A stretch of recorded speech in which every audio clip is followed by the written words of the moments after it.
ಬೆಳಗತಕ್ಕಂತಹ ಈ ದೀಪ ಎಲ್ಲರಿಗೂ ಜ್ಞಾನವನ್ನ ಸುಜ್ಞಾನವನ್ನ ಹಲ್ಲು ಹೋಗಿ ಅನ್ಯರಿಗೆ ಹಂಗಾಗದ ಮುನ್ನ ಮೃತ್ಯು ಮುಟ್ಟದ ಮುನ್ನ ಪೂಜಿಸು ನಮ್ಮ ಕೂಡಲ ಸಂಗಮ ದೇವನ ಹೇಳಿದ್ರು ಅಣ್ಣ ಬಸವಣ್ಣ ಹೇಳ್ದ.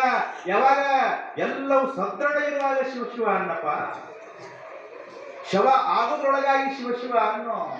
ಶಿವ ಶಿವ ಮರಿಬೇಡ ನಿನ್ನ ಗುರಿ. ಈ ವ್ಯವಸ್ಥೆ ಏನಾಗುತ್ತೆ ಅಂತಂದ್ರೆ ಇದಕ್ಕೆ ಮೊಬೈಲಿಗೆ ಅಲರ್ಟ್ ಆಗಿಬಿಟ್ಟಿದ್ದೇವೆ ನಾವು. ಇವತ್ತು ಇದಕ್ಕೆ ಒಂದು ಅರ್ಧ ಗಂಟೆ ಒಂದು ಮುಕ್ಕಾಲು ಗಂಟೆ ಬಂದು ಒಂದು ಪ್ರವಚನ ಕೇಳುವಂತ ಒಂದು ಸಾಮಾನ್ಯ ಇದು ವ್ಯವಸ್ಥೆ ನಮ್ಮಲ್ಲಿ ಇಲ್ಲ ಅನ್ನುವಂತ ಪರಿಸ್ಥಿತಿಗೆ ಇವತ್ತು ನಾವು ಬಂದು ಮುಟ್ಟಿದ್ದೇವೆ. ಆ ದೃಷ್ಟಿಯಿಂದ ಹೀಗೆ ಹೋದ್ರೆ ಏನಾಗಬಹುದು ಅನ್ನುವಂತ ವಿಚಾರ ಇವತ್ತು ನಾವು ತಿಳ್ಕೊಳ್ಬೇಕಾಗ್ತದೆ. ಆ ನಿಟ್ಟಿನಲ್ಲಿ ಎಲ್ಲ ಗುರು ಹಿರಿಯರಲ್ಲಿ ತಾಯಂದಿರಿ ನಾನು ವಿನಂತಿ ಮಾಡ್ಕೊಳ್ಳೋದಿಷ್ಟೇ, ಮಕ್ಕಳಿಗೆ ಕೇವಲ ಶಿಕ್ಷಣ ಕೊಡಿಸೋದು ಮಾತ್ರಕ್ಕೆ ಮುಗುದಿಲ್ಲ. ಶಿಕ್ಷಣ ಅನ್ನುವಂಥದ್ದು ಕೇವಲ ಶಾಲೆಯಲ್ಲಿ ಬರವಣಿಗೆಯಲ್ಲಿ ಮಾತ್ರ ಸಿಗಲ್ಲ. ಇವತ್ತು ಶಿಕ್ಷಣ ಅನ್ನುವಂಥದ್ದು ಎಲ್ಲ ಅವನು ಏನು ಇವತ್ತು ಸಂಸ್ಕಾರ ಭರಿತವಾದಂತ ಮನೆಯಲ್ಲಿ ಸಿಗುವಂತ ಎಲ್ಲ ಸಂಸ್ಕಾರ, ಅವರು ಹೇಗೆ ಗುರು ಹಿರಿಯರನ್ನು ಗೌರವಿಸಬೇಕು, ಯಾವ ರೀತಿಯಲ್ಲಿ ಮಾತಾಡಬೇಕು, ಸಮಾಜದಲ್ಲಿ ಹೇಗಿರಬೇಕು, ಹೇಗೆ ತನ್ನನ್ನು ತಾನು ತೊಡಗಿಸಿಕೊಳ್ಬೇಕು ಅನ್ನುವಂಥ ಎಲ್ಲ ವಿಚಾರಗಳನ್ನು ಸೇರಿಕೊಂಡು ಇವತ್ತು ಶಿಕ್ಷಣ ಅನ್ನುವಂಥದ್ದು ಬರುವಂಥದ್ದು. ಆ ದೃಷ್ಟಿಯಿಂದ ಇವತ್ತು ಕೇವಲ ಶಾಲೆಗೆ ಕಲಿಸಿದ ಮಾತ್ರಕ್ಕೆ ಇವತ್ತು ಮುಗ್ದಿಲ್ಲ. ಆ ದೃಷ್ಟಿ ಎಲ್ಲರೂ ತಾಯಂದಿರು ಕೂಡ ಇವತ್ತು ವಿಚಾರ ಮಾಡಬೇಕು. ಏನಂತ ಹೇಳಿದ್ರೆ ಸಂಸ್ಕಾರ ಭರಿತವಾದಂತಹ ಶಿಕ್ಷಣವನ್ನು ನಾವು ವಿಶೇಷವಾಗಿ ಮನೆಯಿಂದನೇ ಇವತ್ತು ಕೊಡಬೇಕಾದಂತ ಅನಿವಾರ್ಯತೆ ಇದೆ. ಇವತ್ತು ಏನ್ ಹೇಳ್ತದೆ, ಮನೆಯ ಮೊದಲ ಜನತಾ ಮೊದಲ ಗುರು, ಮನೆಯ ಮೊದಲ ಪಾಠಶಾಲೆ ಅನ್ನುವ ಹಾಗೆ ಇವತ್ತು ನಮ್ಮಿಂದ ಇವತ್ತು ನಾವು ಕೇವಲ ಎಲ್ಲೋ ಶಾಲೆಗೆ ಅಥವಾ ಶಿಕ್ಷಕರಿಗೆ ಭೇಟಿ ಮಾಡಿ ತೋರಿಸುವಂಥದ್ದಲ್ಲ. ಇವತ್ತು 24 ಗಂಟೆಯಲ್ಲಿ ಮಕ್ಕಳು ಇವತ್ತು ನಮ್ಮ ಜೊತೆಯಲ್ಲಿ ಶಾಲೆಯಲ್ಲಿ 6 ಗಂಟೆ ಇದ್ರೆ ಉಳಿದ 18 ಗಂಟೆ ಕಾಲ ನಮ್ಮ ಜೊತೆಯಲ್ಲಿ ಇರ್ತದೆ. ಹಾಗಾಗಿ ಶಿಕ್ಷಕರ ಪಾತ್ರ ಒಂದು ಪಟ್ಟಾದ್ರೆ ನಮ್ಮ ಪಾತ್ರ ಬಂದ ಬಳಿಕ ಬರೀ ಉಂಡ ತಿಂಡ ಮಕ್ಕಳು ಮಾಡ್ಕೊಂಡ ಅಂತ ಕೇಳಿದ್ರೆ ಮನುಷ್ಯ ಜನ್ಮ ಸಾರ್ಥಕ ಆಗೋದಿಲ್ಲ. ಏನಾದ್ರೂ ಒಂದಿಷ್ಟು ಲಾಭ ಬರಬೇಕಲ್ಲ. ಸಂತಿಗೆ ಹೋಗಿರ ಅಂದ ಬಳಿಕ ಏನಾರ ತರಬೇಕಿಲ್ಲ. ಏನು ಲಾಭ ಮಾಡ್ಕೊಂಡು ಬರಬೇಕು ಅಂತ ಕೇಳಿದ್ರೆ ಭಗವಂತನ ಲಾಭ ಮಾಡ್ಕೊಂಡು ಬರಬೇಕು.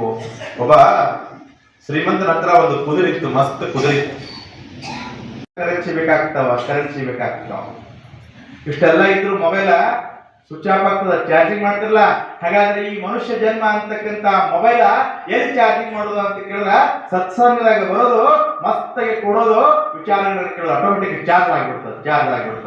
ನೋಡ್ರಿ ನೀವು 3 ದಿವಸ ಬರ್ರಿ, ನೀವು ಹೆಂಗೆ ಚಾರ್ಜ್ ಆಗ್ತದ, ಬಾಜುದವ್ರಿಗೆ ಕರ್ಕೊಂಡು ಬರ್ರಿ ಮೊಬೈಲ್ ಚಾರ್ಜ್ ಮಾಡಕ. ಹೆಂಗೆ ಮಸ್ತ್ ಆಗ್ತದ ಚಾರ್ಜಿಂಗ್ ಅಂತಂದ್ರ 1 ವರ್ಷದವರೆಗೆ ಬ್ಯಾಟ್ರಿ ಡೌನೇ ಆಗೋದಿಲ್ಲ. ಮೊಬೈಲ್ ಬಹಳ ಅದರಿ, 1.5 ಲಕ್ಷದ 2 ಲಕ್ಷದ ಮೊಬೈಲ್ ಅದ. ನಾವ್ ಯಾರ ಜೊತೆನೂ ಮಾತಾಡಂಗಿಲ್ಲ, ಬರೀ ವಿಡಿಯೋ ಗೇಮ್ ಆಡ್ತೀವೋ ಅಂತ ಕೇಳಿದ್ರೆ ಅಪರೂಪವಾದಂತ ಮನುಷ್ಯ ಜನ್ಮ ತಗೊಂಡು ಕೇವಲ ಪ್ರಪಂಚ ಮಾಡೋದಂದ್ರೆ ವಿಡಿಯೋ ಗೇಮ್ ಮಾಡೋದಾಗ್ತದೆ, ವ್ಯರ್ಥ ಆಗ್ತದೆ. ಅದಕ್ಕಾಗಿ ಮನುಷ್ಯ ಜನ್ಮದ ಸಾರ್ಥಕತೆ ಆಗಬೇಕಾಗ್ತದೆ ಭಗವಂತನ ಪ್ರಾಪ್ತಿಯಿಂದ. ನಮಗೆಲ್ಲರಿಗೂ ಏನು ಬೇಕಾಗಿದೆ ಹೇಳಿ? ನಮಗೆಲ್ಲರಿಗೂ ಏನು ಬೇಕಾಗಿದೆ? ಸುಖ ಬೇಕಾಗಿದೆ, ಆನಂದ ಬೇಕಾಗಿದೆ, ನೆಮ್ಮದಿ ಬೇಕಾಗಿದೆ.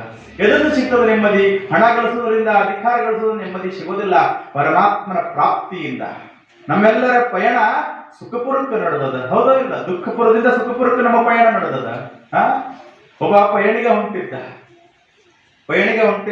ಬದುಕು ಉರಿಬೇಕು, ಬೆಳಗಬೇಕ್ರಿ, ಬೆಳಗಬೇಕು, ಹೌದಲ್ಲ?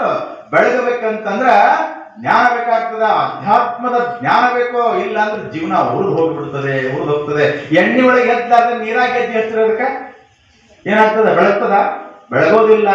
ದೀಪ ಬೆಳಗಬೇಕು ಅಂದ್ರೆ ಎಣ್ಣೆ ಅಥವಾ ತುಪ್ಪ ಹೆಂಗ ಬೇಕೋ ಹಂಗ ನಮ್ಮ ಬದುಕು ಬೆಳಗಬೇಕು ಅಂತ ಕೇಳಿದ್ರೆ ಅಧ್ಯಾತ್ಮದ ವಿಚಾರಗಳು, ಮಹಾತ್ಮರ ಮಾತುಗಳು, ಜ್ಞಾನ ಬೇಕಾಗ್ತದೆ. ನಮ್ಮ ಬದುಕು ಬೆಳಗುತ್ತದೆ. ಗುರು ಹೇಳಿದ್ರು ಬೇಡ ಕತ್ತಲೆ ಇಲ್ಲ ಗುರು, ನಾನು ಹೋಗ್ಲೇಬೇಕು ಅಂತ ಕೇಳಿದ್ರೆ ಈ ಮನುಷ್ಯನಲ್ಲಿ ಒಂದು ವಿಶೇಷವಾದಂತ ಅರಿವದ. ಆ ಅರಿವನ್ನು ಉಪಯೋಗ ಮಾಡಿಕೊಂಡು ಪರಮಾತ್ಮನ ಪ್ರಾಪ್ತಿ ಮಾಡ್ಕೋಬೇಕಾಗಿದೆ, ಭಗವಂತನ ಪ್ರಾಪ್ತಿ ಮಾಡ್ಕೋಬೇಕಾಗಿದೆ. ಅದನ್ನ ಬಿಟ್ಟು ನಾವು ಕೇವಲ ಈ ಪ್ರಪಂಚ ಮಾಡಿದೆವು ಅಂತ ಕೇಳಿದ್ರೆ ಎಂತ ಮಾನವ ಜನ್ಮ ಏನು ಕೆಡಿಸಿ ಬಿಟ್ಟಿರಪ್ಪ, ಇಂಥ ಮಾನವ ಜನ್ಮ ಸಿಕ್ಕಿತ್ತೇನ್ರಪ್ಪ ಅಂತ ದಾಸವರ್ಣರು ಕೇಳ್ತಾರೆ. ಮಹಾರಾಷ್ಟ್ರದ ಶ್ರೇಷ್ಠರಾದಂಥ ತುಕಾರಾಮ್ ಮಹಾರಾಜ್